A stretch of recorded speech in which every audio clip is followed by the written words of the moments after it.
Oh, wow.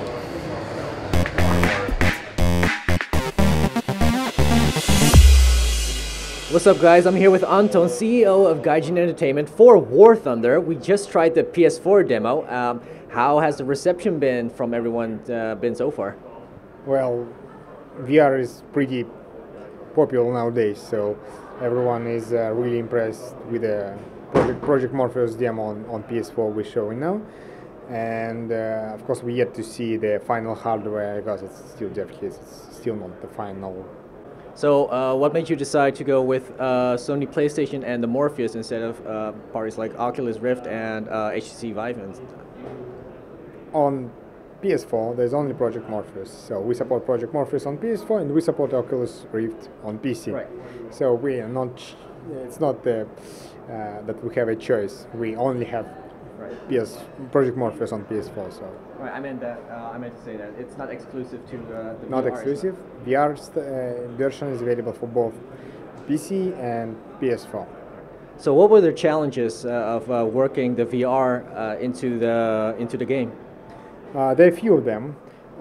First of all is UIs, because current resolution is still not enough for having the same size of the feature or UI feature as on a real TV, on a real monitor. So you need a bigger scales, sizes of fonts, bigger UI elements, and at the same time you need them to be located in a real space. So you need to put them on cylinder, virtual cylinder around you or something like that. Otherwise, it's not easy to use and not easy to navigate. So that's one of the issues. The second one, and that's pretty obvious, we have to maintain higher frame rate, bigger resolution, and for both eyes. So you need to render more in less time.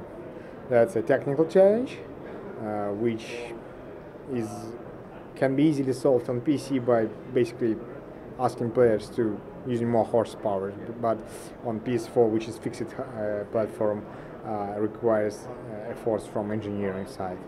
So that was the biggest challenge there. Was there any difference in developing for the Morpheus as opposed to the other VR systems? Well, general principles are the same. You need to render different images for different eyes.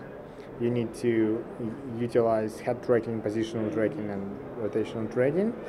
And you need to maintain the immersion level, but the technical details differs for different VR. I won't go deep into the technical stuff, but there are some details which is different for different systems. So was it necessarily more difficult or less difficult on the Morpheus? It's just different. Just different. Not. First of all, Oculus is not finalized yet.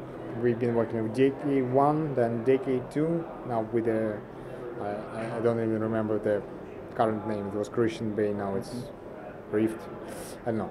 So we've been working with three different, and they have changed the APIs and SDK and hardware specs of all of them.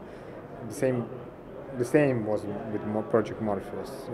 Its current version maybe is not final, but definitely not the first one. So there have been changes working with each of the VR system.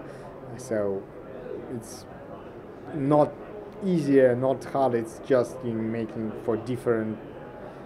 It's like although it looks like it's only two systems, but each of them had a lot of generations. So it's more like 6 actually systems. All right, so War Thunder has been around for a while now, but how long has this VR part been in development for you guys? Yeah, so War Thunder and we in Gaijin Entertainment are very early adopters of the VR systems in general. We backed on Kickstarter the Oculus when it was just announced. We started working with DK1 as soon as we got one, which take some time because there was so big demand that. But still, it's been since the launch of DK1, we've started implementing support of War Thunder VR. Of course, it was preliminary support because DK1 resolution was obviously not enough. We haven't even tried to make a UI working on that, because it obviously hasn't made sense then, but we made support for general gameplay, core gameplay of the game. Then for Decade 2 we start making UIs. Now we are working a lot on that aspect of the game. So we've been there from the very early beginning. Moreover, even before Oculus been announced, we've been supporting Track IR, which is head tracking system, and stereo 3D vision, NVIDIA technology for stereo 3D. So it wasn't very hard for us to jump into it, and which is more vehicle simulation game, and War Thunder's vehicle simulation game is one of the best fit for VR systems out of current game genres, because it's very natural. So that's why we made that, and that's why it wasn't very hard for us, but we constantly spend some amount of time to adapt to new dev kit, new version.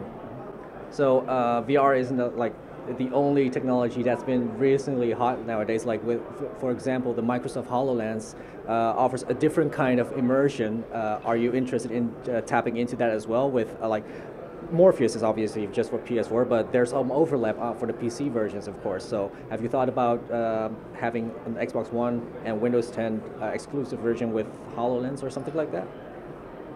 I won't go into details. We in Gaijin, I would say that we are very big fans of virtual reality and augmented reality or mixed reality things. So we are making a lot of efforts on that, not only in War Thunder, but we also make some internal prototypes and unannounced things we're doing. So again, there's no VR or mixed reality system on the market in the moment.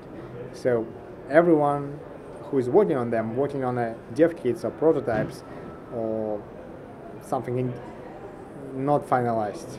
So we would love to work on a HoloLens, but I wouldn't say it's going to be War Thunder or not.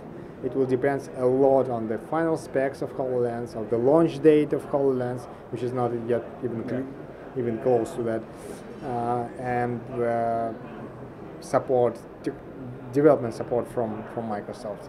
So it's very early to say something about HoloLens, but I love the idea a lot, because it's completely new level of mixed reality thing.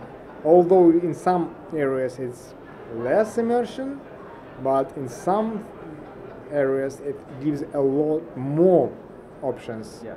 So depending on what you're doing, of course, and in Gaijin we're doing several things. All right, thank you so much for the insight, and good luck with the War Thunder development. Okay. All right, I'm back. Wow, that was fun.